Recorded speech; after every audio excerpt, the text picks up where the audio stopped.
you remember my imaginary friends? I can't remember if you're imaginary friends or the voices in your fucking head. What's the difference?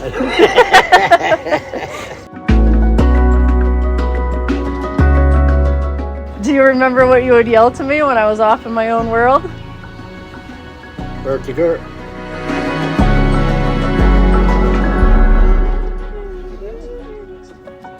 Where are you, Gert? Earth to Gert.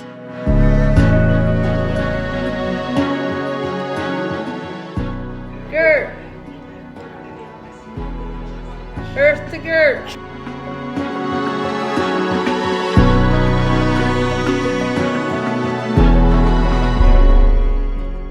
So I'm starting a podcast, and that's the title. Gert to Gert. Yeah.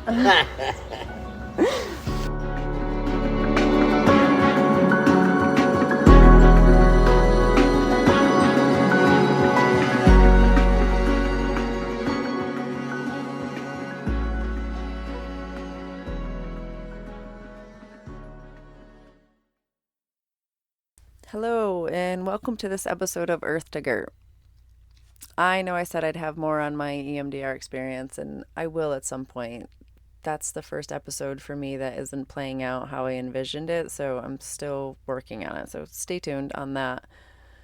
But today I get to bring you an amazing conversation, I guess just about life and about my favorite tool of meditation. And this conversation is with someone who, whether she knew it or not, has been very influential in my healing journey, especially in the last 5 years. So it was 5 years ago during the shitstorm of 2020. I signed up for a 21-day meditation challenge with Yoga Kayla from Grounded on Glen Street and the Mobile Meditation Studio. Prior to this challenge, my experience with meditation had just been from YouTube videos that I would mostly listen to before I fell asleep. This challenge, it taught me a different everyday practice that I took with me in the weeks afterwards. So after the 21 days, I still continued to meditate every day. And so it was somewhere in July of that year, they opened up Life Enough for a travel softball game, and it was my daughter's best friend's birthday, so we were going to go to her game down in Malta. And so the summer before this, my ex had bought a paddleboard and conveniently did not take it with her when she peaced out, so I had that thing strapped to the roof of my car to go whenever I could. And because it was a little heavy and awkward, I had it on my car probably longer than I should have. So as soon as I merged onto the Northway to go to this softball game, that paddleboard flew right off the roof of my car. And I felt it as soon as it happened and was able to watch a nice couple from New Jersey catch it in the grill of their truck. So we both pulled over. I walked up to the couple and apologized profusely. Luckily, no one was hurt, but their grill did suffer some damage, so I wanted them to have a report if they wanted it, so we decided to call 911. The trooper arrived, we chatted, he wrote something up. I don't think I was ticketed or anything, or it was all relatively painless. But for me, throughout the entire experience, I was not freaking out. I was not shitting myself. I did not have that giant rush of adrenaline that you get when you're in any kind of accident or if you have to talk to a state trooper. I don't know if anyone else has ever felt like that, but that's always been scary to me, and I feel that in my body. But during this experience, I was calm, and I noticed myself take a deep breath and a long exhale as I watched it all unfold in my rear view mirror. It amazed me afterwards. I was so amazed at how differently I had reacted in that moment than I would have even just a year earlier. And when I told this story to my counselor after it happened, she asked why I thought it was different, why I thought my body didn't react the way I had in the past. And the only response that I could come up with was meditation.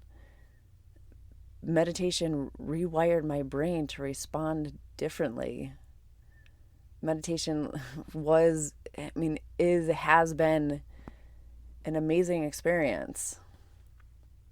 And like with any habit or tool, like my journey with it has ebbed and flowed, but I can tell you that I feel my happiest and most confident self when I am consistent with my meditation practice.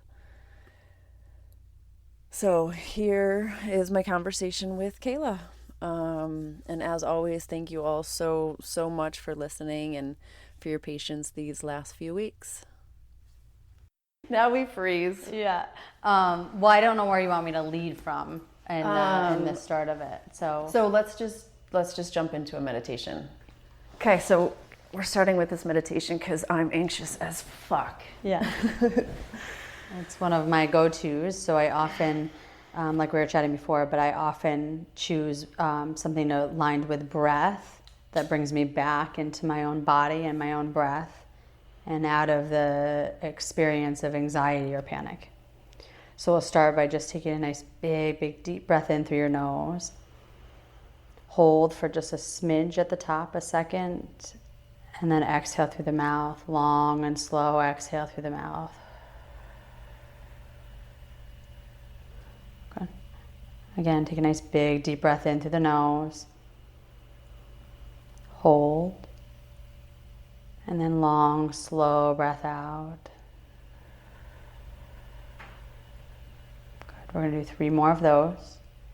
Deep inhale through the nose, whatever that deep breath in feels like for you today. Just a small hold at the top, and then a long, slow breath out through the nose or the mouth, whichever feels most safe and comfortable. Deeply breathing in through the nose.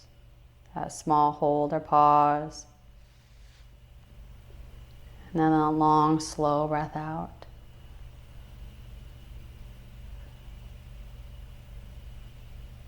Good. Last time, then we're going to add to that hold. Inhale deeply through the nose. Small hold. And then exhale nice and slow.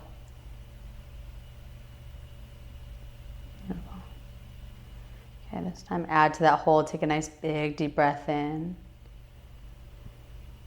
And then hold. Hold as long as you can in that window of tolerance that it becomes okay, but not uncomfortable. And then a slow, long breath out through the mouth, through the nose. Working with your own body and your own breath. Good. Again, deep breath in through the nose. Hold. Notice what this hold feels like in your body. This breath retention. And then when you need to, long, slow breath out, release. Not a forceful breath out, just slow release. Good. A few more times of that. Inhale deeply through the nose. Hold. And then when you need to, long, slow breath out, release. Good. Keep going and start to notice, follow the breath in your body. So slowly as you arrive at your breath today, arrive into your body. Start to notice as you breathe in, that hold, and the release. And noticing where you're feeling the breath the most in your body. And there's no right or wrong to this, it's just an awareness. Arriving in your breath and arriving in your body. Allowing this arrival into this moment.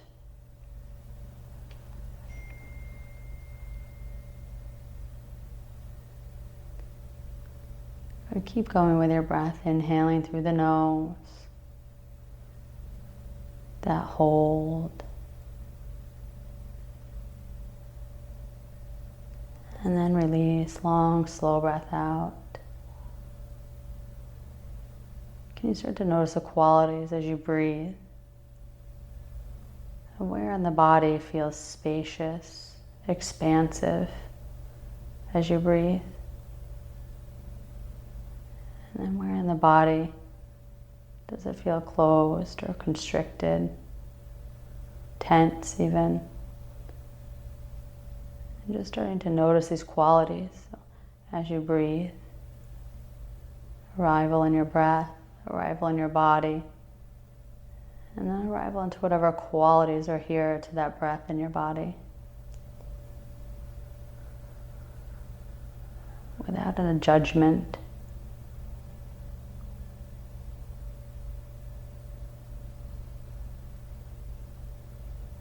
And then can you fine tune, can you start to notice what that expansiveness feels like in the body? What qualities are there? Maybe it feels light. Maybe it feels heavy.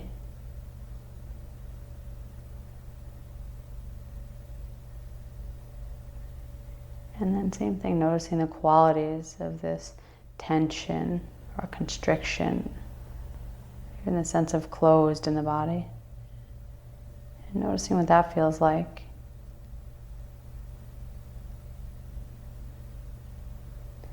And then can you slowly start to invite even more spaciousness, openness, even the sense of ease in your body.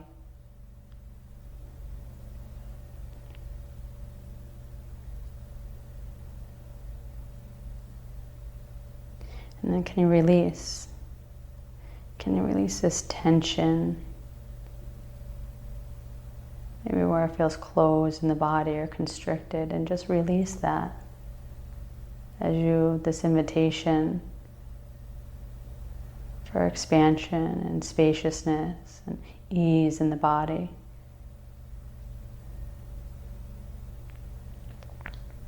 And then releasing the tension, the tightness from the body.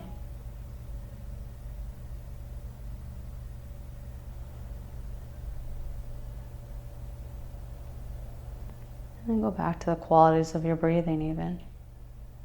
Maybe slowly starting to notice if there's any subtle changes as you've arrived in your body and your breath. In this moment, what are the qualities? Have there been any shifts or changes in your breath and in your body?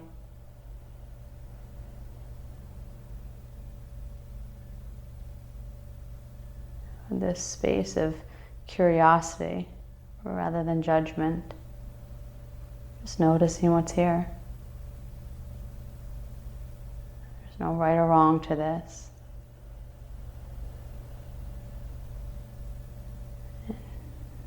You can always start again, each and every breath.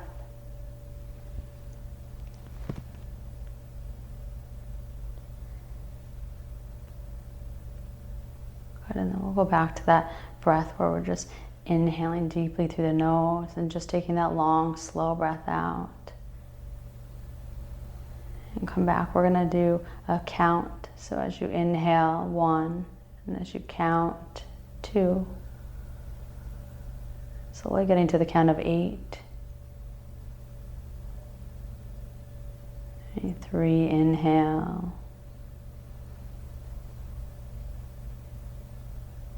4, exhale.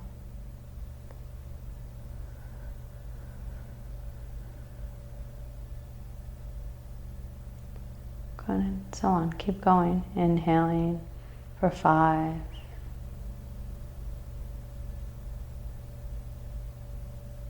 Exhaling for 6.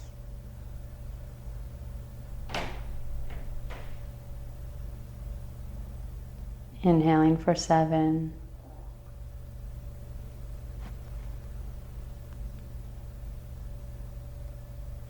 And exhaling for 8.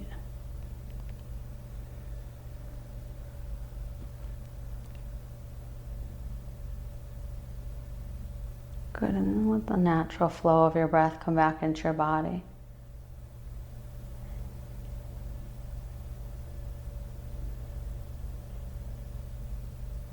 And again, maybe silent repeating to yourself or even out loud if there's a space for it.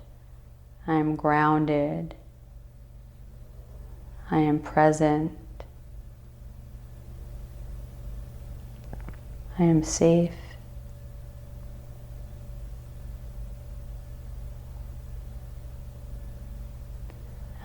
words really sink into the body and notice how the body feels there.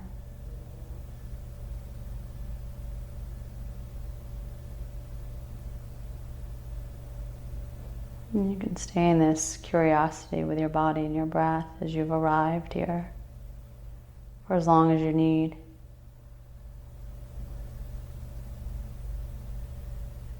When you're ready, you can slowly open the eyes open and just notice any shifts that maybe happened that are here. But on your own time and when you're ready.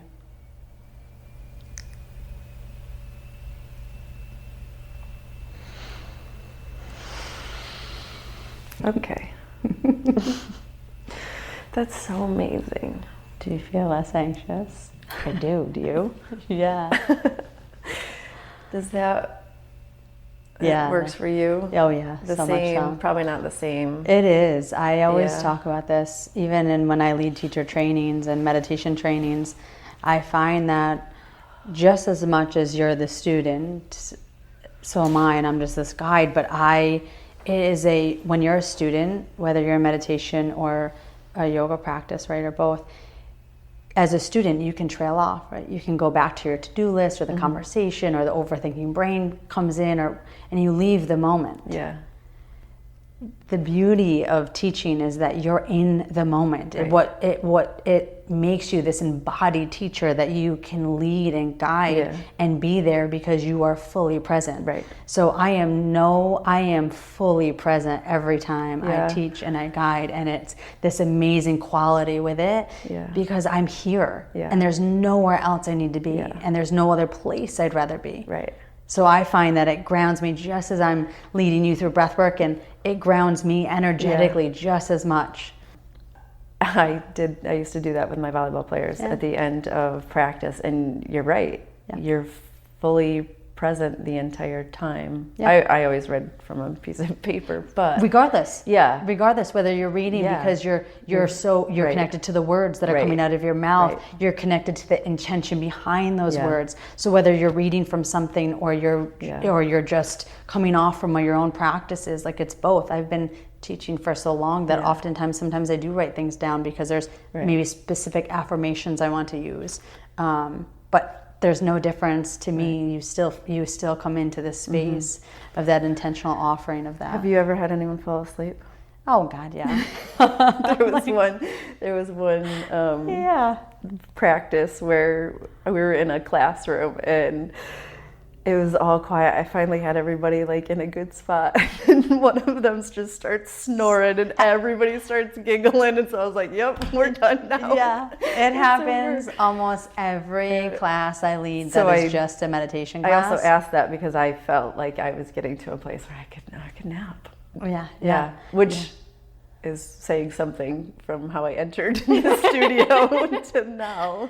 You know, like the idea is that, again, you work in the subtle energies of the body. So when you're thinking about, okay, how can my anxiety, I'm experiencing anxiety, panic, whatever it is that you are, overwhelmed, like you're tuning back into your body, this innate ability to turn back into the body and the breath. So it does allow that kind of nervous system to soften and relax, where you can the rest and digest, hence the rest, right? And if you lead it further enough, like I do a lot of yoga nidras or deep sleep, and that's just linking your conscious to your unconscious. And we often get to that point when we're just about to fall asleep at night, but to be guided through that and then to try to stay in that window, we often fall asleep. So it's almost every single class that I teach that's more of a guided, like the bus sessions. Can't even tell you. There's so many people snoring, or they just, jar themselves awake, or sometimes they don't, and we've come to the end of it and they have no idea because they're back into that unconscious and they're just in it. But those are the states, like that's my favorite. Like I literally have a beaming smile on my face when I know people have they felt so safe and so relaxed that they allow themselves to sleep or come into that almost sleep state. Yes, that's what I felt about when that athlete did that, because they're, especially those varsity athletes, they have so much going on in their lives, so much pressure, and they're, so that's why I always like to do that at the end. And It was more for them to take with them in life. I didn't really want any volleyball results from it, which I knew that there could be. You know, there's a lot of research out there about meditation and athlete performance. Oh, And, heck yeah. there's so many professional athletes that meditate. Yeah. So it's sort of just wanting to bring a little bit of that out there, and they're also so insecure in today's world. So, but I just wanted them to have that later on in life. It's tools they'll take back. Yeah. Because this is the thing is we may not remember how we got there. We'll just remember how we felt when we got there. Yeah. So allowing that ability to be like, wow. Like I remember my first deep meditation. I was like, wow, what was that? Yeah. And I need to come in and my body remembered, right? And so it's like one of my favorite practices because I can let myself get right into that unconscious conscious state because I've been there before so often that my body remembers that, and I want to go back to that. And I don't remember what the words were and what teacher got me there, but I remember what that felt like. Yeah. And so those are things that and it might be in different forms, right? There's so many different types of meditation. So many different. All right. Before we get into that, who are you? Who am I talking to today? Kayla Sehlmeyer. I own Grounded on Glen Street in downtown Glens Falls. I also own a mobile meditation studio, so I converted a full-size school bus because I firmly believe in this stuff for the people that think they can't meditate and can meditate. I was so excited when I saw that on Facebook. I'm like, this is the coolest thing on the planet. It's probably the coolest thing that I feel like I've ever done. So cool. In one of those. Yeah. So I built it in a space because I had been teaching and leading these classes, and then COVID hit, right? And I could live on a school bus or a tiny home. And so I was like, why couldn't I create a safe environment for people to come on? So that stemmed from that. And I use the weight of a sandbag over your vagal nerve, a weighted blanket for deep pressure therapy. And I guide you through breath work because it's the quickest way into our autonomic and parasympathetic nervous system. And then I guide you through something with the body. So I happen to be a somatic practitioner that is a body-based therapy. I'm also in my master's program right now for marriage and family therapy, but that's down the road. It's not there yet, but integrated are all the tools that will be into that. So like I take that and coming back to your body because we often forget about our body. And so you come back to the breath, you come back to your body, and then I do sound bowls. And those are probably those are my favorite sessions to offer, whether it's here at the studio or on the bus, because you really do, like people fall asleep or they let go of the stresses of the world for just a moment of time, and you are that space that they're doing it in. And it's cool. Amazing to watch. Yeah, it's very cool. Yeah, I love it. How do we know each other?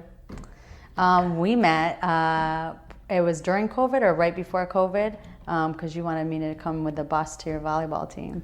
Yes. Who are you outside of Yoga Kayla?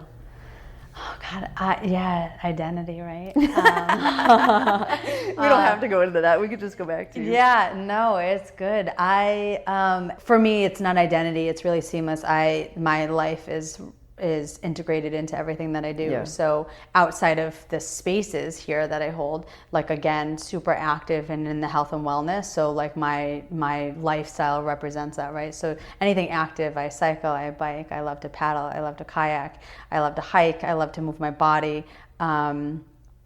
And then I love all the other practices of stillness too. I love to read and engage my mind, and I'm very much a homebody. I gave up drinking about a year ago. I can't advise enough people to do that. Oh my gosh, me too. Especially after my last stint with it. That'll be it. I gave it up at the time. I was challenging myself for a 75-day challenge, which wasn't hard. I already work out as much as it wanted, and I think the water was the biggest attention that I had to give. And but I can't even tell you, for someone that really didn't drink that much, like rarely, and would just socially do it and just hold a drink in my hand because I was socially anxious or experiencing that, I'll never drink again. Like it was like one of the biggest shifts, and it's brought me into some uncomfortable spaces this year with it, around the not drinking, but man, it's allowed me just to be like really fully embody everything health and wellness, because everything else aligned, right? Everything else aligned for me. And that was one that didn't, and I never felt great with it. And so I I have to watch. I can sit, I can stay home or be super active, and I love this community. So for me, it's really, I don't really know if I have an identity based on the studio. I just think my whole life is that. Yeah. Yeah. I think our children brought us together, those little demons, getting naughty together. So we've had a chit chat about, hey, what are our kids up to these days? Parenting struggles. Parenting is definitely fun. So how or when or what was your introduction to meditation? Boy, I talk about this. So I had a lot of childhood trauma that I've, worked through. And so when I was a college athlete, I've been an athlete and an active my whole life. So I started yoga meditation then. Never really connected to either one of them as far as what they could actually offer, right? We could all go to a yoga class. We can still go to it. We can not be with our breath. We can not be with our body. We can just say that we're doing yoga and we're really just moving our body in some way, but we're not even aware of what we're doing with our body. And to me, that's not a full embodiment of what the capacity of what yoga and meditation can offer. So it wasn't until I was in my mid-20s, I had 2 small babies, and I really was, experiencing anxiety like no other. But at the time, we didn't really talk about it as much as we do now. I really love the forefront of how we talk about it now. But I started opening up and really starting to talk about what this was and why I felt so much different than all my friends and family at the time, and I think just postpartum too. And so I looked into different tools and resources that I could have. You know, I was already so active in my life, so I needed to find the other component that was missing. And I dove deep into yoga meditation, and that for me has been life-changing. I mean, I don't necessarily per se like practice the asanas of yoga every single day, like the stretching part of it. I love them. There's qualities of them that I definitely feel very deeply connected to. But at this point in my life, I feel very deeply connected to the meditation and breath work, because that has been the biggest changes that I've been able to even see within my own self. And at first, I couldn't meditate worth shit. I couldn't even sit. Like, it was the classes I avoided. I was like, who wants to lay there? Who wants to sit there? That is uncomfortable. I don't want to be with my thoughts. So uncomfortable. So uncomfortable to sit there and just sit with yourself. Without a phone distracting you, without anything. How many TV, little distractions that we can have on a daily basis and a moment-to-moment basis. To just sit there with your own brain. Gross. Right. With your own shit. Gross. And you're like, I don't want to sit in my own shit. Nobody wants to do that. I want to feel like so much better. Like, what could be my immediate fix? It's almost like giving me the creeps now, just thinking about how it was back then when I first started. And just the urge to move and get up and get out of it. Now, though, what would you tell that younger self about that first part of meditation when you're just starting? Like, sit with it. Yeah, right. Just keep sitting with it. Just keep sitting with it. Yeah. Just keep breathing. Just keep going back to the breath. Yeah. Why does it work so much? Because it's innately, it's our very own humanness. It's, you take away all the other layers that we use, right? And the forms of distraction. And we take that all away. We strip it all away. And that's why it works. Right? I say to people, when I say take a deep breath, I'm like, no, take a conscious, deep breath. Intentional, conscious breath in. Take it and out. all the way in, like really think about it. And then I tell people it's the cheapest and easiest way to manage your anxiety. It's free. It's free. It's always available. Always available. There's all these different tools that you can use too. Like, there's a lot of sound and vibration. So again, when there's more anxiety and that you're experiencing, and the thoughts won't stop, and so you take it to the breath, you can always I teach children this, but also adults. There's this, sound gives off a vibration in your body, and so you can do, it's the deep inhale, but the exhale will be either a humming or a vibration or like a buzzing bee breath, right? And so you can even close off the ears as you exhale, and that quiets the mind. It quiets it pretty instantly. So this is, I don't know, TMI, but one of my favorite places to meditate is the shower. Yeah. And I like to cover my ears in the shower and just listen to the Yeah. the water. So sound is one of the quickest ways in for, like, our sound helps us drop into our parasympathetic nervous system. It can, right? The different music, tones, vibrations, all of that. Yeah. Where sight is the one that takes us out of our parasympathetic and into our sympathetic, that overstimulus, that, right? So oftentimes, like innately, if you just close and soften the eyes, wherever that space that feels safe and comfortable to do so, and then you listen, right? It's why you can go out and just listen to nature. Well, You could go out and listen yeah. to the cars. Yeah. If you just listen with this open kind of curiosity of not what I'm hearing and not even labeling what I'm hearing, just listening.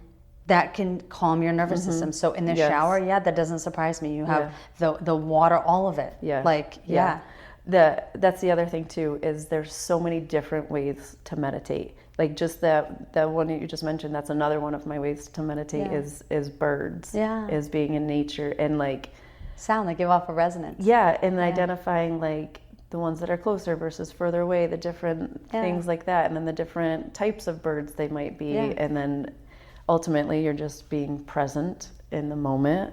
And I always have like a breathing practice incorporated in that too, but that's another one is listening.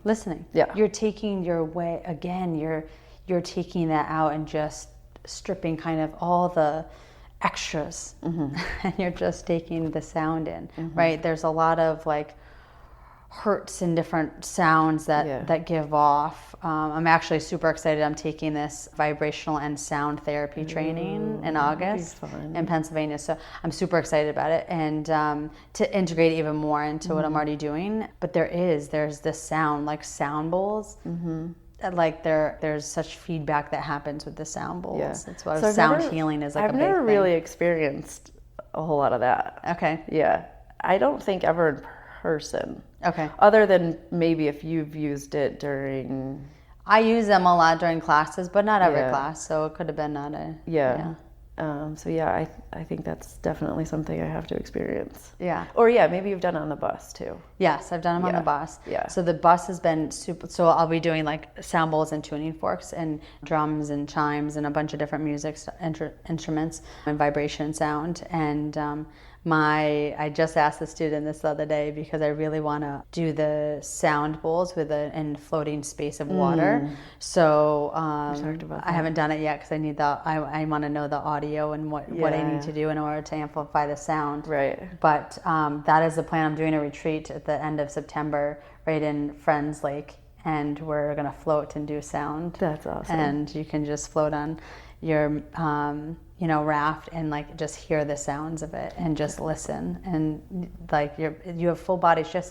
There's so many different types of meditation and healing and what that looks like for you, and you need to identify what works for you. Yeah. Like, right? And like some days maybe a seated meditation is not what you need. That's okay. It doesn't need to look like that. It can be anything that's going to bring you in the present moment. I always talk about this, but oftentimes there's like, like you could be cooking and finding a meditative space. You could be cleaning for me as a meditative space, honestly. Yeah. Whatever that is for you. Some people like running or walking, whatever that is, if you need to move the body, it's okay. You're present with your breath. You're present with the moment. Musicians, when they play music, that's a form of meditation. So it doesn't have to be, sitting like on a pillow and I have posters that I sit in front of, but and I have like candles that I light and all this stuff. Like it doesn't have to look like that. Yours may look different than the next person next to you, and that's okay because there was a celebrity, I forget who it was, that I was listening to when I was first like getting into it, and they're like, I meditate in a cab in the subway, and I'm like, what? Yeah. And now I totally get it. I could be at my desk at work with two people in the room with me meditating. Yeah. That's the beauty of it though, right? Because that's where the power comes in. If you you think that you have to be in this perfect space where you have to be on a seated cushion in a quiet studio, in a quiet spaces. I mean, even here we have, it's a commercial building. We have people we have apartments above us. Like you have to take yourself into the sounds. But that's the world, right? It's like this, there's this quote about loneliness, and where you can feel utterly lonely in a group of people or surrounded by people, or you could feel lonely by yourself. There's the definition of it, right? But it doesn't mean because you're alone that you are lonely. Right. It just means of what the sense comes along with that. So I think meditation can be just that too. Like you can be all by yourself with it. You can be with a group, others. You can be in a studio or not in a studio. What do you say to the people that say, I can't turn my mind off? That's a facade. The mind never turns off, right? The best analogy is that it's like a TV that you have in the very background, right? And it becomes softer and softer and maybe even slower, but it's always there. And so it doesn't ever shut off. It becomes that we start to recognize our own patterns. Yeah, right? paying attention. We start to, we bring attention to like, wow, why do I always go back to this train of thought? Yes. Like, okay, there's something to pay attention to. Yes. Oh, my breath. Yes. Again, there's not I'm going to turn it off. I think that we get frustrated almost with the process because just like what we said, right? What are you doing? You're just sitting with it. Yep. Well, that's fucking uncomfortable. I don't want to just sit with it. Right. But that's the whole point. You just sit with it. Yep. And you notice what comes up. And so meditation they think is like, but in the end, it like there's this wave and shifts that happen. Bring in the breath. I mean, I can't talk about the breath enough along with meditation. Like I feel like that is definitely one that resonates completely with me because it is one of the quickest ways into our nervous system. So add the breath in before, after, during your entire meditation, doesn't matter. Yeah. And don't put a limit. It doesn't have to be like, you're not like the ultimate meditator if you sit and meditate for 45 minutes, if you're not present for 40 of that. Right. But you meditate for 5 and you're fully present for the 5. Right. Like add, like do Right. what works for you in that moment. Take what you need. And even 1 minute of conscious breathing is better for you than it's just so good for you. For me, when I first started, or even now, like sitting with it for me is once the thought comes in, I sort of like put it on a cloud and I watch it floating away. And then I would return to my breath. And then this may be something that you taught me in that 21-day chat. I might have picked this up from you. Because you honestly, prior to that, so I don't even think we mentioned that, or maybe we did. No, we didn't. During COVID, right after I got dumped, I saw that you were offering a 21-day meditation challenge, so I signed up for that. You sent a meditation every single day for 21 days. So I learned how to like every day meditate just by myself. Prior to that, I was using YouTube and doing guided meditations from that. That 21-day challenge taught me how to just do it by myself without that.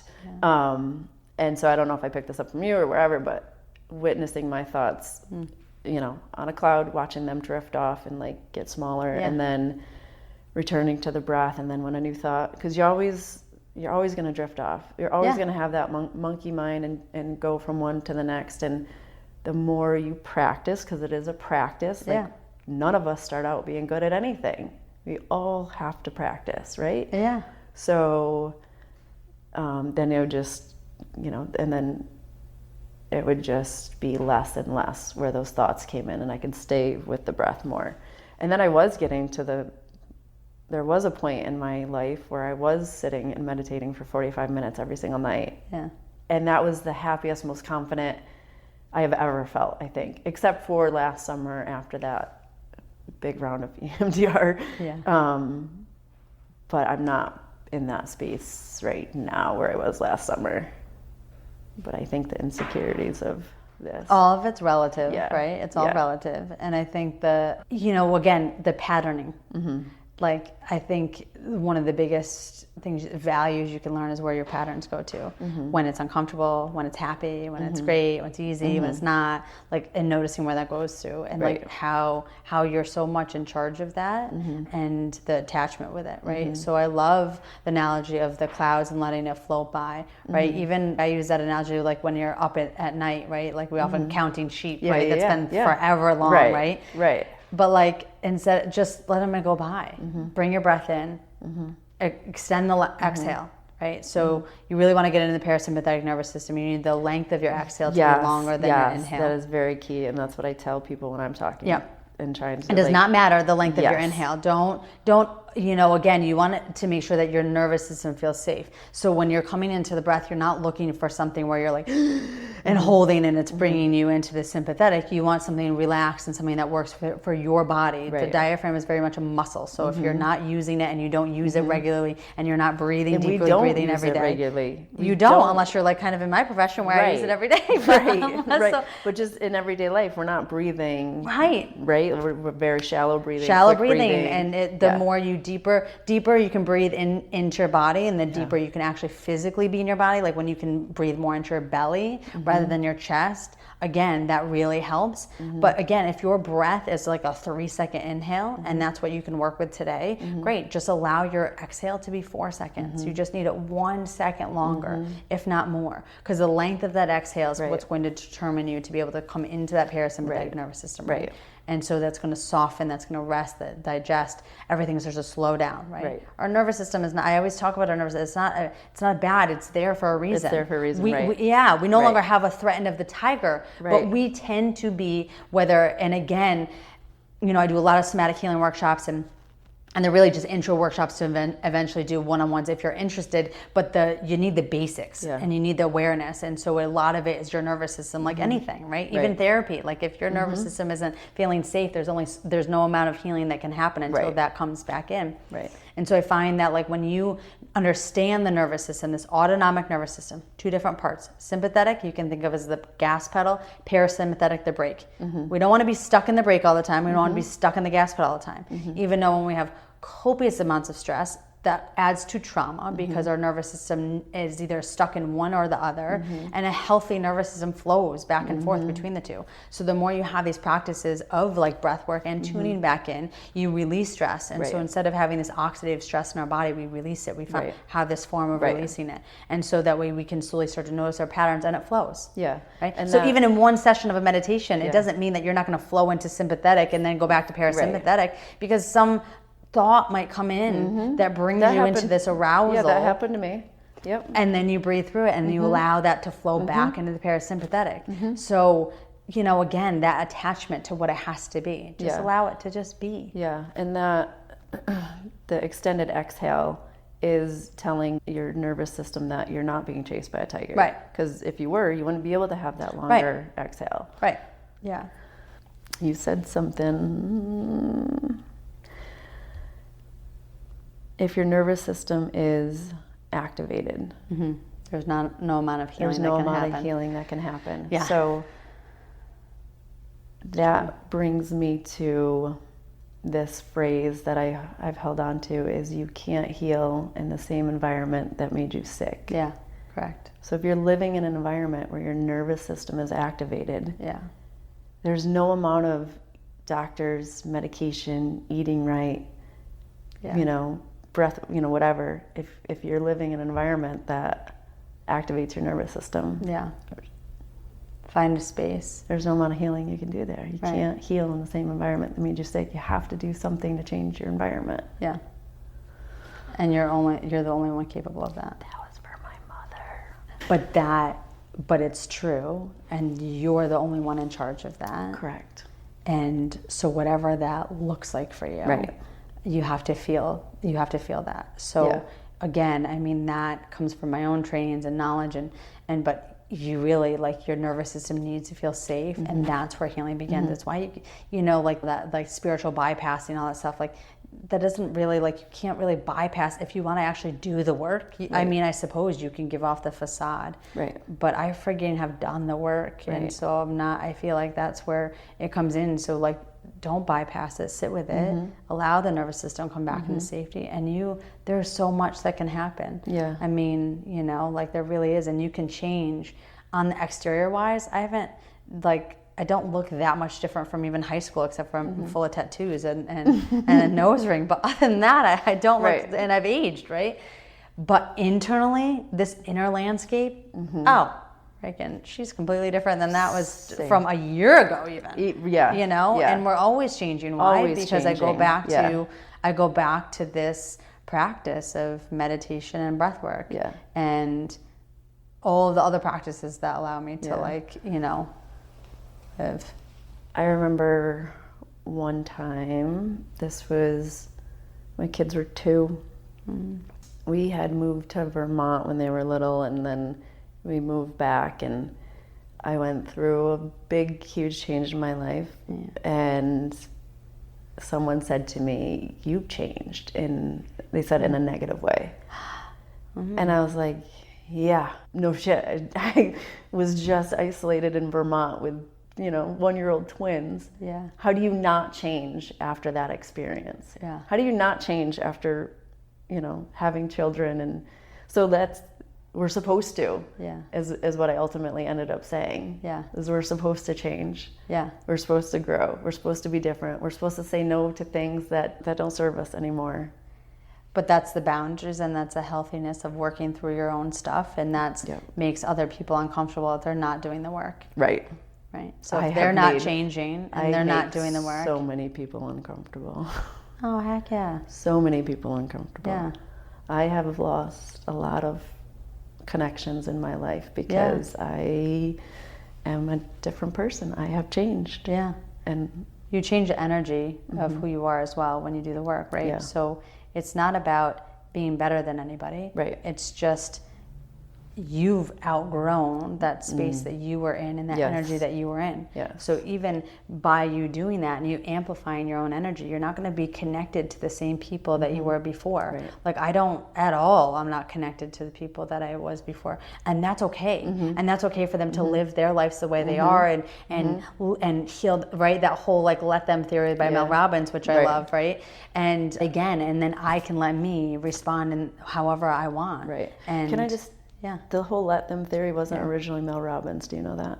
It was someone else, and I'm so mad that I don't remember her name, and I should know this because I correct the people. whole let them theory, or just Not the the- one part of it? Well, the let them was a poem by someone that I can't remember her name, and it went viral on social media. And then a few years later, Mel Robbins wrote this, and I love Mel Robbins, and her podcast has changed my life, and she's offered some of those workshop things that I've taken, and but I don't like that she's never given credit to this original author. Okay, of this I didn't poem. even know that. Yeah. Okay. But so, anyways, go ahead. I think there's a lot you need to read about it, because I think there's a lot of misconception, along with anything, right? So people think that the let them theory is just let them behave and act and do whatever they want. There's nothing on your part. It's whoa, that's where the power comes in. It's let you respond in any way that feels appropriate for you. Yeah. And I think that's the biggest thing to kind of take away from that. So I often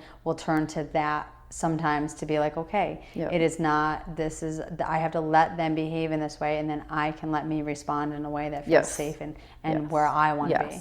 And our responsibility is not to worry about other person's reactions. Correct. Our responsibility is saying how we feel, saying our wants and our needs, and speaking up when something's uncomfortable, and how the other person reacts is based off of their life experiences and their shit, and it has nothing, and that's so hard. So hard. So Still hard. learning. Still learning. Still learning. Trying to instill that in my children. Oh God, yeah. I mean, I look at my kids, they're 15 and 17, and I just, my God, where they are now and what they have, the tools that they have with them, and the tools I didn't have at that age, and now they do. I love that for them. Yeah, I think one of my favorite things about our boys are very similar, and our kids are very similar, is their ability to interact with adults. And talk to the first time I met your oldest child, the questions he came right out and asked me, I loved his just ability. I don't even think I would ask you these questions, some of those questions. He has no filter. No filter, and I love it. I love that. I love that he just... And there's not a judgment. Yeah. He just is genuinely... No. Yeah. He has this curiosity about and him. he's not afraid to ask. There's No. no socialness. There's no, you know, No. being afraid of adults. Like you can Yeah. have a conversation with an adult. Yeah. I love that. I think some of the biggest learnings can come from your own kids. Like Yeah. for me, it's Oh my been gosh, some of yeah. the, I mean, hugest learnings have come from my kids, you know, and even the navigation of parenting and how no one, you know, I had to return back to my meditation and breathwork practice more than ever as the relationship with my kids changed, Yeah. right? Right. I'm at this stage in my life, like I'm going through perimenopause. My kids are older; they don't need me as much, so I spend less and less time with them. Like, okay, and I love that they are becoming these independent adults, you know, and I love that for them. That still doesn't mean that it's not hard on Right. on moms Right. and dads and Right. parenthood, and we don't talk about that enough. We're like, Right. okay, let's talk about what this looks like, like, right? We'll both have kids going to college next year, so I'm sure we'll be like a wreck and a half. It's gonna- At the same time, I can feel two opposing emotions, Yes. right? We can feel like Yes. I'm elated for them to go on and follow and pursue dreams that they have at that age, and then just with such like the world is theirs, right? At the same point, I'm like, okay, like Right. that relationship is changing Yeah. even more so, Right, and right. now it's becoming this. But Right. I love that. Yeah, me too. And- I'm so excited. Like, I'm glad that I had the opportunity to watch a lot of my volleyball moms and my Yeah. sister go through that transition. And it's sort of why I started this podcast now, is Yeah. so that I had something to do during this transition. Heck yeah. But I'm so excited for this next chapter. Like, I'm not looking at it. I sort of am, obviously. Like, I've got 1 year. Like, I start and end at the same time. Like, you know, people that have kids different ages, like they Yeah. at least have your younger son to Yeah. still come up a couple more years. But Yeah. I'm done Yeah. next year. Like, they're done. Yeah. So I am like, it's a little bit of a grieving process. Yeah. Like the senior soccer mom group chat has started, and like I'm crying over that. Oh. And like, but I'm also so excited Yeah.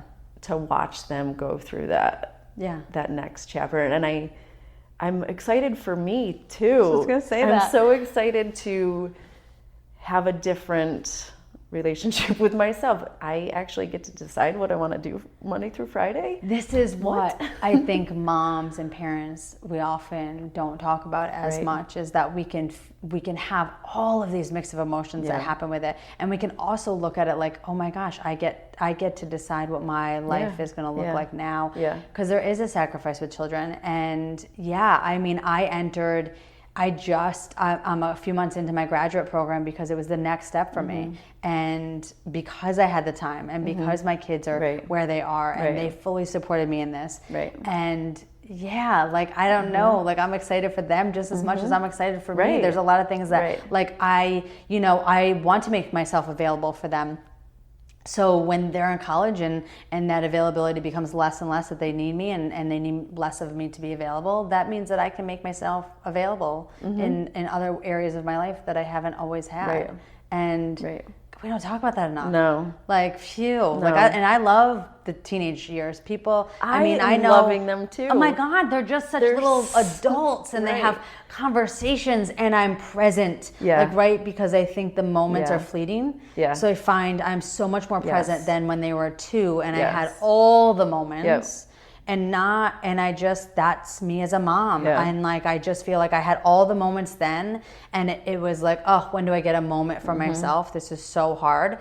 And then now it's like, I'm so present in the moments I have with them because I know that those are fleeting. And so it's like I'm parenting in this different presence Yeah. than I was Yeah. obviously 18 years ago. And I attribute that, well, a little bit to weed and a little bit to a lot of it to the meditation that Yeah. has been in my life. And I often, don't like to say that I have regrets, but Yeah. I wish I had learned all of these tools when my kids were little. I wish that my 2 to 10-year-old kids got this version of me instead of the anxious.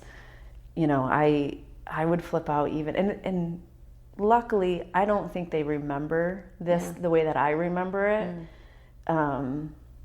Even when they were laughing, yeah. it was like my nervous system was so, Yeah. my cup was so over full. Like anything that they did just like set me off, and I was just so reactive to them all the time. Same. And I have a lot of guilt for that. But at the same time, that's the tensions of opposites, right? Like I can feel it, but then the other side of my brain like gives myself grace, and you know, I did better once I knew better. And what are you all showing that. them now? Like, right? I often can come into that and I'm like, okay, I was 23 and I didn't know what the hell I was doing. And even though I read all the books, I was like, but I have these conversations with my kids now about how I learned along the way that what they taught me, what I've learned about myself, how if I were, you know, like me parenting now is a completely different parent than I was, you know, at 23. And that's okay. And they see that though. And they, you know, you teach your kids so much by being able to say, I have changed for the better. And what better example that they can see that, you know what, they're adolescents and they fly off the handle because they have so much testosterone going through their, you know, and hormonal changes and these fluctuations. And sometimes they're like, man, that was stupid. But they see that because you were that parent that now, and then they see also on the other side of where that they can land. Right. And I think that is a beautiful thing of raising kids and being able to share that, rather than I will never be that perfect parent that is like, oh, it's my rules, you're listening to me, I'm a perfect parent. Bull fucking shit you are. I'm sorry. I love all of you, but you're not. And until you can own that, and your kids to see that vulnerability and that those moments of honesty about that you had no freaking clue what you were doing and you were trying to do your best, like, and that the intention was there, my God, you're gonna set them up to be better humans that are empathetic for those around them and for even themselves. Like, and emotional intelligence. That's I think the biggest gift that I've given my children by healing out loud. And I'm very vocal with my kids. They know every aspect of my healing and what I do. And that's another thing with the meditation and not needing it to be this perfect space, because I meditate with my kids in the background, and sometimes the door's open, sometimes it's not, sometimes they walk in, but it doesn't disrupt me. I can still return to my breath. Yes, I notice that distraction. It's not like I don't hear my kids screaming or playing Fortnite in the background. Like, I know it's happening, but return to my breath, you know? But they see that. Yeah. And what do you think they tell, you know, this is the biggest thing, is then what do you think that they tell, or their perception of you is when you're not around? Is that my mom has these tools that she turns to that I helps think they her also feel... think I'm a hippie weirdo at times. Oh God! Oh my God! John will tell everybody, "Oh, my mom is such a hippie. She doesn't wear shoes. She does this. You know, like she's a lesbian. She's a hippie. She's this. Like, it's so funny. Like, and I'm like, okay, like, And at the same time, though, he also, you know, both of them will tell people that they can be their most honest selves with me, and that they tell my mom, you know, I tell my mom everything, and she genuinely doesn't tell me that I am a fuck up or an idiot, or she lets me come to those conclusions by myself, and she just kind of is there supporting and loving me and going, okay, well, what could you have done differently? What could make that a better choice for you? And then I'm learning on my own, and so I feel really confident when they go off to college or whatever that future endeavor looks like, that they have this emotional awareness, intelligence, and then regulation tools to help. I mean, Jesus, if we all had that, this world would be a completely different space. And emotional intelligence, oh my God, could you imagine? No, I mean, it is literally part of my entire self. That's why I say I don't know if I have an identity attached to anything. I just think it is literally my soul's work in this form, and always has been. And from the moment I opened the studio and to now even and so forth, like there's nothing else I'd rather be doing. There's nothing else I can feel so much, so deeply that this is what the world needs. So you quit your corporate job to do this, to open a yoga studio. How fucking scary was that? Oh shit, I was a single mom, 2 boys, and I wouldn't change a moment of it. I you know, like, I knew deep down inside, like we all do, we have this deep inner knowing. You think every one of us has an inner knowing of a purpose? Is that where you're going to go? Purpose, life. Yeah. I think there's decisions in life that in a deep inner knowing, if you sat with yourself, you know the answer. Yeah. You don't need to turn to anybody else for that answer because you know deeply, innately, soulfully whether that aligns with exactly who you are beneath this physical realm. Yeah, I do. That is the podcast for me is that has, and I said in one of my conversations the other night, I don't feel like this has just been me doing this. There is a voice coming from somewhere else. Maybe it's me, I don't know. But it's been there since the day I didn't jump into the Hudson River. Yeah. Not necessarily a podcast. That wasn't in my brain then, but speaking about it, helping others with mental health illness. Yeah. That has been this underlying purpose. And I tried to ignore it for so long. You can't. Like, go away. I don't want to do it. I can't. I was so hesitant to even leave a comment on somebody's Facebook page, let alone post. And the only thing I had ever really posted about was my kids. Yeah. Easy to brag about your kids and talk about your kids and post about them and you know, whatever. Yeah. But posting about myself and putting myself out there. It's raw, it's authentic, it's vulnerable, it's all of it mixed in one. But at the same time, it's not nearly as scary as I thought it was going to be. Right. So empowering. Right? Until I had to walk into the studio to record this episode. Right? Yeah. Other than that, it's been pretty easy. Yeah, I get it. Yeah, you know, like if anything, I hope that I can inspire people to really dig deep into their deep inner knowing and take what that voice is telling you to do. And you may not know all the steps that it's going to take to get there. You may not even know the outcome. If I told you that I am where I am, I started out as a very physical teacher, and to tell you where I am now, even in my, 13 years of teaching and where I am with the studio and all of it and the bus and I couldn't have even pinpointed that. I just knew each step of the way I tune inward, and I tune inward deep enough to listen.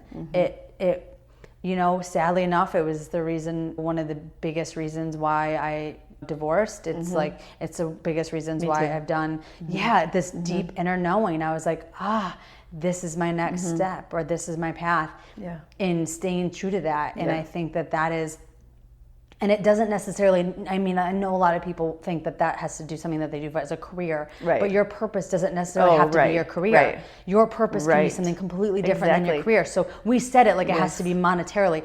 I happen to live, that's why I said there's not really an identity. I ran into my high school gym teacher that looked right at me on the elevator. I ran into her and she goes, I could have told you I'd been doing something like this. And she was one of my influences in high school to help me become the woman that I am. And I was like, what? And she's like, this has always been you. I was that deeply sensitive, deeply empathetic child, and I just ran with it. But I was an athlete and moving my body, and then the more education, knowledge. But like, I think it doesn't always have to be a career. It can be something else wholeheartedly. Yeah, it doesn't have to be how you pay your bills. No. Yeah, and it can be motherhood, for Pete's sake. Like, it can be anything that you feel deeply, and that is true. I've talked to women that innately, and I've also talked to women that was like, I should feel that, but I don't. Right.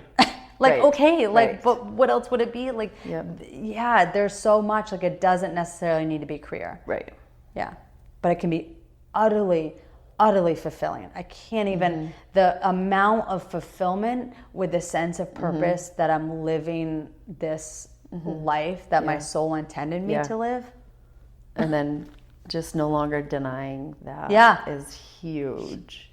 Everything. And it literally could be anything. Like, maybe you want to draw and paint or do something like that. Maybe you want to start an instrument. Like, whatever's been in the back of your head. And for a lot of people, it's been in the back of their head. Like, it's just this little noise that just, but for whatever reason, they don't do it. They don't think they can. They don't think they're good enough. They don't think whatever. That is one, my twin sister, we talk about this often, is like the empowerment that my mom gave us with, I have never thought to myself, I can't do that. Like, even when I quit my corporate job and opened a studio, like, there was never a thought, what happens if this fails? Nope. For 13 years, I've never thought, what if this fails? What can I build on that? Different experience.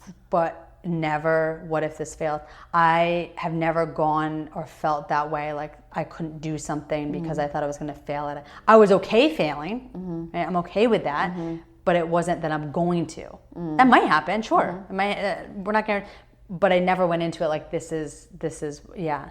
And I think that, I mean, the same thing with the bus. I couldn't tell you. I mean, my wife at the time and my sister, my mom, my whole family was like, even my kids were like, you're renovating a school bus? Like, literally. They were all like, I don't think that's a good idea.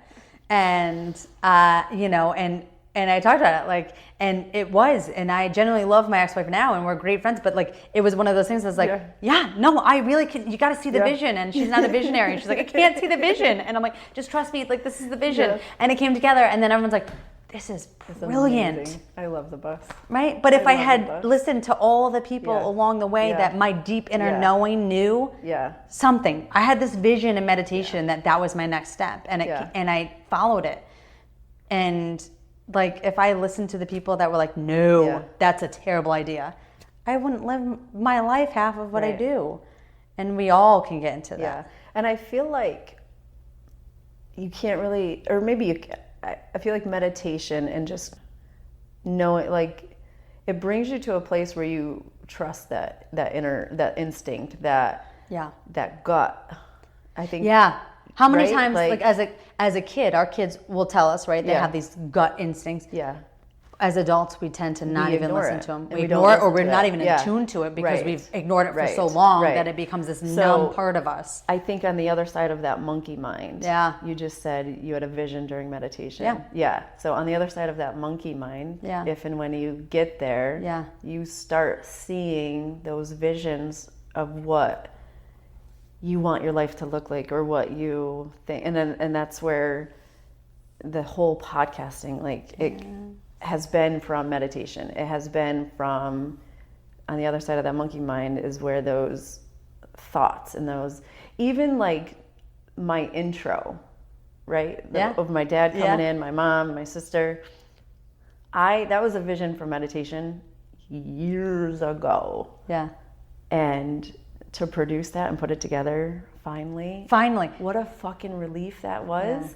And when people compliment me on that, I love your intro. It is, you couldn't tell me, if you hate every other aspect of the podcast, but you like my intro, I am happy, because that was in my head so long ago, and I literally created it exactly as it was in my head. Somehow, some way.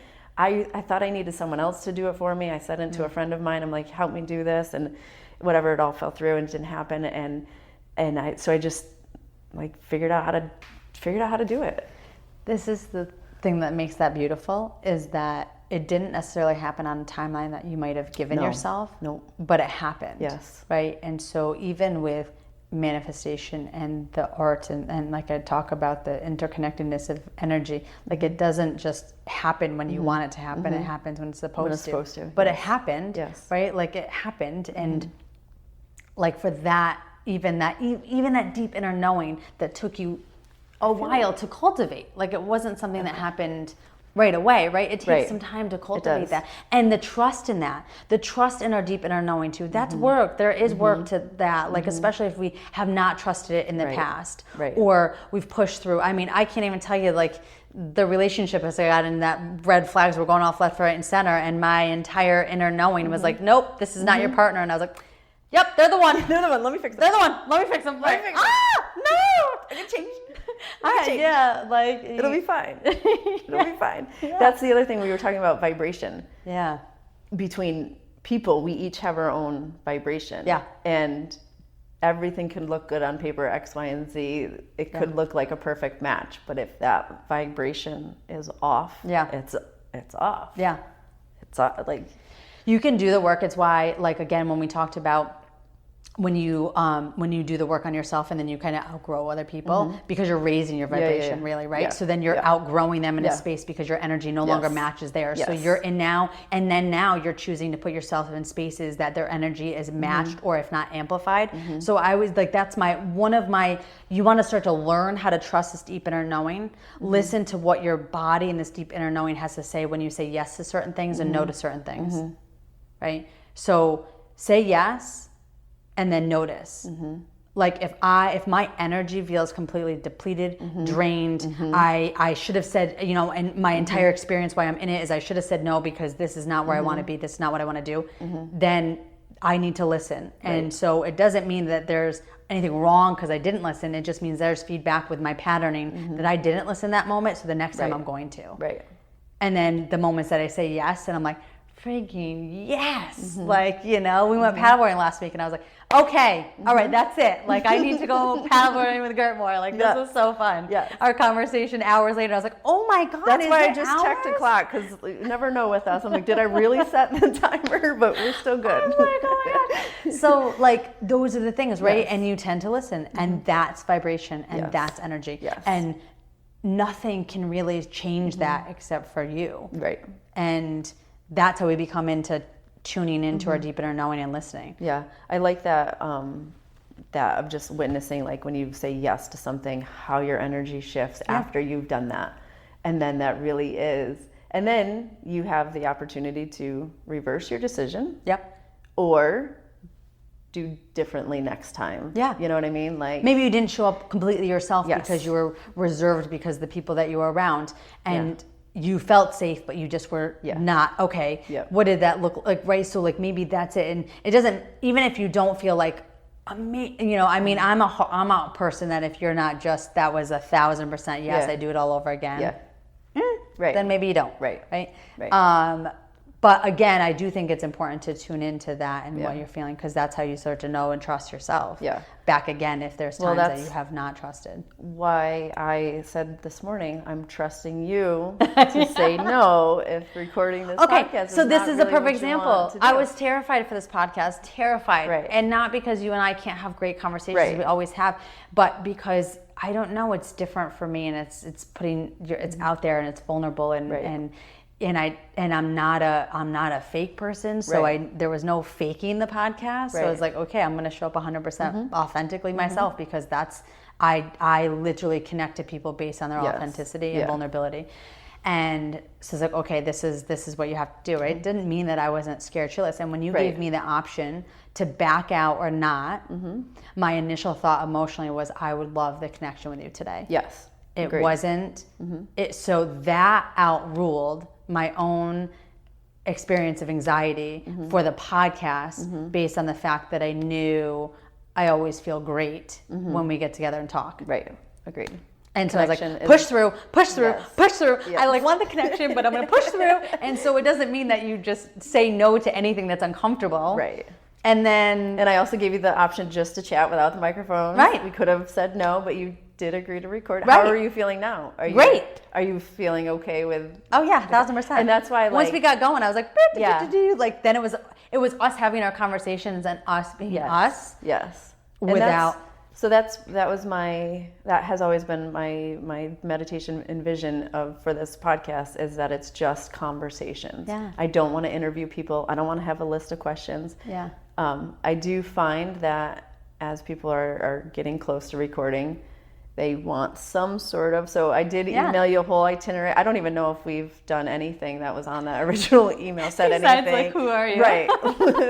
How do we know each other? I think that was the only question we asked her. But an authentic conversation is what I wanted to record. Even like when we were paddleboarding, we were talking about gut health and all this. I'm like, this is the stuff I want to record. The just so microbiome everybody- and our health, our mental health is directly related to our nutrition. Yeah. And I mean, I definitely need connections in my life where people want to talk about gut health, because I feel like I bore the fuck out of everyone around me, because that's all I talk about. When anybody talks about any ailment, your gut health. Yeah. Your gut health. How's your gut microbiome? Stop Yeah. eating fucking shit. Yeah. Like, you wouldn't have half of this fucking shit that you suffer from if you cared But about your you're gut health. changing that, so even if they're bored, this is what I find, they're still taking something away from it to either, whether they have significant changes right away, maybe it's a small little change, like, oh, okay, or maybe it's a big change, and you have that impact on them, so don't stop talking about that. I have found that some people, they come back and they're like, when I was doing this, I was like, what would Gert do? I love that. I'm like, that's going to be a t-shirt. What would Gert do? Yeah. Gert I love that. Gert would probably still have that ice cream and then shit herself afterwards. But, like, whatever. It's all about the balance. It's life. Yeah. too. It's life. Like Yeah. there's no, again, it's going back to that perfect parent. Right. There's no perfect life. There's just the I think the awareness of what that choice is. Yeah. I think it's funny when people will go, I'll be somewhere and they're like, oh, you won't eat that. I'm like, I still eat normal. Yeah. I still behave normal. Just as a rule, most of the stuff I consume is good. Yeah. And I'm not just talking about food. Yeah, you know? everything. Yeah. The people around me, the stuff on social media. I'm very controlled on what I consume. I don't consume the news. I don't consume any It's of intentional. that. Yeah. It's intentional living. Yes. It's intentional, Yes. conscious living. Yes. And I think that's where yoga really, meditation, yoga, all of that comes into that deeper connection. Yeah. Right? Because we all have choices, and we can either be conscious of them or unconscious of them. And if you're conscious of them, it doesn't mean that they're perfect. Yeah. It's just that you know that conscious decision and what the, you know, what, and you live intentionally. There's nothing wrong with that. Yeah. It's inspiring. Yeah. And then it leads to a lot of smiling. I smile way more than I ever used to. Yeah. That was something new for me post my last big relationship. Yeah. Is smiling. Do you think it's because you found more love for yourself? 100%. Yeah, 100%. I Yeah. truly adore who the hell I am right Right, now. right. Which I never used Yeah. to. I had so many insecurities. Yeah. So many. And I think like even like when I just said, I think I bore some of my people and they get frustrated. Yeah. Don't be around me. Right. This is my life. This is what I talk about. Yeah. I'm gonna be that asshole friend that tells you when you're poisoning yourself because I love you. Yeah. And if you don't want to listen to it anymore and you want to continue to poison yourself, Then do so. bye. Right. Yeah. Right. Yeah. And that's okay because that's you Right. showing up in your space. Right. And Authenticity, I think, is what I've gained the most the last 5 years. yeah. My therapist always says like that's the ones I connect with deeply in this life are they show up the most authentic and vulnerable. I don't care what the space is. There's no judgment, and however that is that you show up, it's just you are authentically you when you do. And I find that people that show up or in that I meet that are not authentically them, I right away my energy's like Yeah. nope. Yeah, and it's a like a turn off. Yeah. Like a huge I don't connect with it. It's a disconnection for me, I should Yeah. say. It Yeah. doesn't mean that I wouldn't be kind to you, doesn't mean any of that. It's just there's this disconnection that I know the depth that I can have with people, it's not going to be there. I was going to ask you that. I thought of this earlier when we were talking about emotional intelligence. I find it very hard being someone who is pretty emotionally intelligent to be around people that are not. Because I can see how much of their emotions are controlling every aspect of their life. What they say, what they do, all of that. And I'm super sensitive and empathetic. Yeah. So it's really hard for me. Yes. Yeah. Yeah. Well, that's another piece for me too, is being around other energies and being around energies that are mad in particular is one that I struggle with. Yeah. And so that's why I isolate a lot. Yeah. So I think we talked about this when we were paddleboarding is do I isolate too much? Yeah. Is that am I overcorrecting now? Yeah. Am I but I don't think so, because I truly know the importance of connection. Yeah. Interconnectedness. That's why I've got my Tuesday night volleyball stuff, and I've always connected with the community through volleyball. Yeah. So that's why I'm so glad we do that again, but without the aspect of managing a giant club and emails, parents. So just doing an adult league for fun has been really good. And I go on dates when I need to and have, I connect with people in that way. Yeah. And like you said, more intentional. It's more intentional. More and intentional. I think like I also work through this. I work through this with my own therapist because I love, but it's the same thing. I'm like, and she'll bring up the question like, okay, why do you think that you might be like, what's the isolation? Do you feel like when you're there, do you feel like lonely? I'm like, No. And so she's like, okay, so that's a Right. question you would want to ask, whether you're introverted, extroverted, whatever that is for you. But if you find that you are by yourself and you find that that's bringing up feelings, moments of more of a loneliness than it is like a peace, then you address that. Then maybe I am isolating. And there's sometimes I'm like, okay, this might have been a little too isolating. So let's get a little bit more active, right? It's the same thing. Like for me, like I, same thing I asked you about the volleyball. I'm like, oh my God, that sounds like so much fun. Like, let me join that. Like, right? Because to me, I'm like, that would be fun. That's something that I would commit to and love, right? Or friends ask me to go golfing, I'll go golfing, like whatever that looks like. I love that. If friends ask me to go sit in a bar or go out to dinner, not going to happen. Not my and jam. that's okay. Friends asked me to go to SPAC. Right, not going to happen. Wow, That's nope, not going to happen. That's not my jam. Yeah, No. and that's okay. And that's just how intentional I am with my life and decisions and Yes. boundaries. And I've worked really hard to get to this space. And this little girl years ago would be so freaking proud of the woman I am now and the healed girl inside of me that I'm okay. Like, right? But it is those questions you do want to ask. Yeah. Like, maybe there is times that you're isolating too much, Yes. or maybe you're not around the people that your people. Maybe you're not around your people as Right. much, or maybe you need to meet new people Right. and make new connections Right. because the people that you have in your life, like I have amazing people in my life, but sometimes they're also really busy, and so that's okay. So maybe I meet new people that could also. So then I have more tools in my toolbox and more Right. people in my circle. I like that phrase, tools in the toolbox. Yeah. That's what I'm doing, is just highlighting every tool that has worked for me over the years, and meditation has been And a you're sharing game. them, and that's all. Yeah. Like the same thing with nutrition, all of it. Like and we speak. I think there's so much that can be learned from when you actually have that real world experience versus. Well, I read about this. Yeah. Right? Yeah.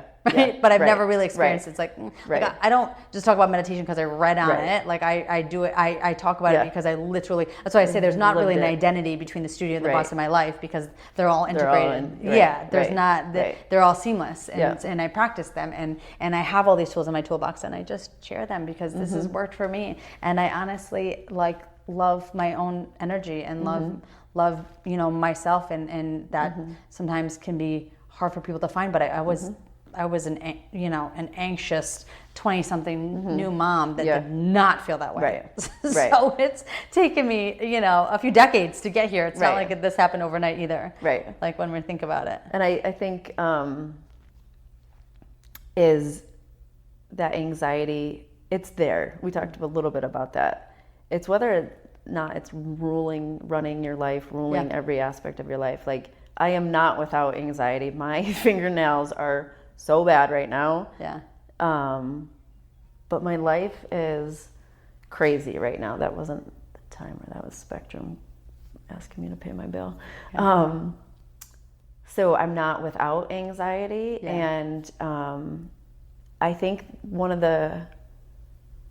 my favorite spaces that I'm in right now is my ability to say no to things that I don't want to do. Yeah. And not give a shit about it. Yeah. And just be so secure in it, and just like, Because that's a lot. our timer.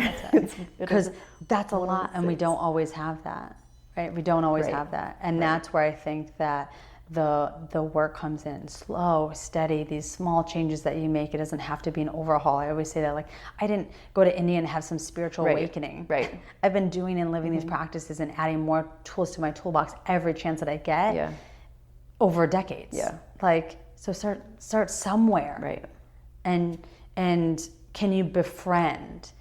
Can you find this place inside when you do want to be this negative person towards yourself, to be like, what would I tell my most loving person Yes. right now if Yes. if he or she was sitting next to me? How would I speak to them? What would my tone be? What would my level of compassion be for them if they were hurting? And what space would I hold for them? And then you're going to get into that space as if they were sitting right next to you, and you're going to really fully embody that love that you have for that person. And then you're just going to turn it back, and I don't care if you have to use your arms to sweep it back to you, and you're just going to keep coming back to you and support yourself in that same way that you would your most closest best friend, like someone that you deeply cherish. That's what I tell And people. if you can find that, in moments, then you can slowly start to Treat yourself like you would treat your best friend. Talk to yourself like you would talk to your best friend. If you would put your best friend down for that stuff, like, then by all means go ahead and treat yourself that way. But most of us will not talk to our best friends the way that we talk to ourselves. Right, we're our own worst critics. And this inner voice that we all have, this inner knowing, it just needs self-compassion. It really does, on wherever you are. And if you can show yourself that each and every day, when it's not so amazing when you wake up, or your day, or the stresses, or life, or people around you, or environments, like, okay, like, we're human. And that, even when you're experiencing anxiety, right? Like, okay. Yeah, I can move through it, and it doesn't derail me. No. Right? Like, you can't never expect to be stressed or anxious or any of those things and experience none of those. It's what you do with it. It's there to keep us alive. It's there for a reason. Right. We just have to identify what's safe and what's not, and what could be a little uncomfortable, right? That window of tolerance that I did in the beginning of meditation, like that window of tolerance. Where do we find that window of tolerance? Like, is that something that we can sit with within that window of tolerance? And if it's okay and it doesn't, but it's a little uncomfortable, okay, as long as it's not triggering or overwhelming. Because life is not about comfort. Yeah. One last thing. Yeah. How often do people cry during your meditations? All the time. Yeah. All the time. That was hard for me because I redid the 21-day challenge. Yeah. And you know how you listen to a song and sometimes it can put you back in the same place? So the first 5 days of that, redoing that 21-day, I was right back in my grief. Yeah. I was right back, and I cried through every single one of them. Yeah. It was so weird how it brought me right back to June of 2020. Yeah. And all of these emotions that I thought I had worked through clearly still in there. Yeah. And it was so weird. It's also feedback. It's like a different, doesn't mean that you're still in that same spot. It just like, look at like the changes that have been made. But people cry all the time. Yeah. People cry all the time. Yeah. Because you're creating this, again, intentionally, the safe space for them to just do that. Right. Like, allow yourself to feel whatever, like anger, like there's all these effort. You can feel angry, you can feel sad, you can feel frustrated, feel all of these things. Notice what's happening in your body. And a crying is just a form of release, right? How many times have we all had a really good hard cry and felt so good afterwards? Maybe not in the freaking moment, right? But afterwards, I'm like, God, all I just needed was that big, I just allowed that allowance. I allowed myself with that curiosity to notice what's there and allow whatever is. Yeah. No good or bad, no judgment, just allowing. Right. And then it's like, then you can shift and move from that. Yeah. So the crying, if you allow yourself to cry, right? And there's nothing wrong with it. Right.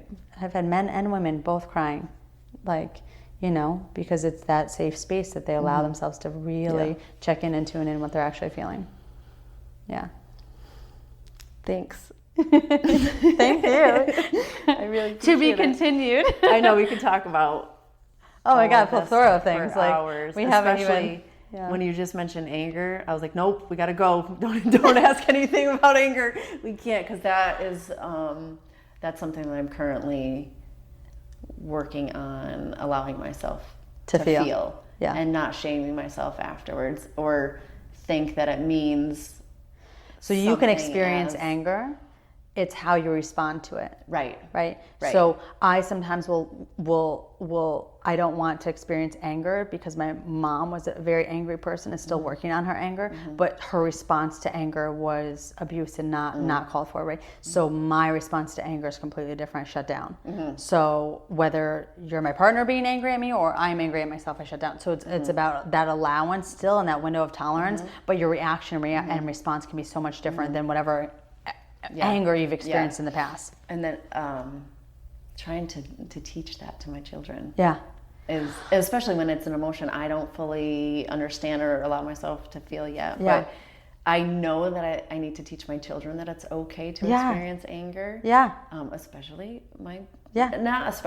I mean, I don't know that any one gender needs to experience anger more than the other, but No. I do have The my- hormonal of testosterone though Correct. tends to bring out a Correct. little bit more Yes. anger Yes. than the emotions of the estrogen that would bring out more Right. sadness. So like, or the crying. So yeah, that's So what I'm trying to teach the one child is that anger is absolutely okay. It's what Yeah. you do with it. You can't be punching anything. You can't be Right. hurting anyone. You can't be Right. destroying property. allow yourself to But feel that you way. can feel it. Let it out. I've let that boy scream at me. Yeah. It's okay. Yeah. Tell me how you like whatever. Like get it out. Yeah. Don't punch my car Right. while you're driving. Yeah. But Yeah. you know, feel Get it out, release Get it out. They have to. There's no, there has to be an outlet, whatever that Right. outlet is for them, Right. whatever your outlet is. Right. You know, like find the outlet Here we that are is talking about anger. healthy. We said we weren't going to do I know, this. I know. We're wrapping this up. Yeah. We could literally the healthy. talk for hours. I know. We'll keep talking. I know. Okay, to be continued, people. Thank you Stay tuned. so much Thank for you. doing this.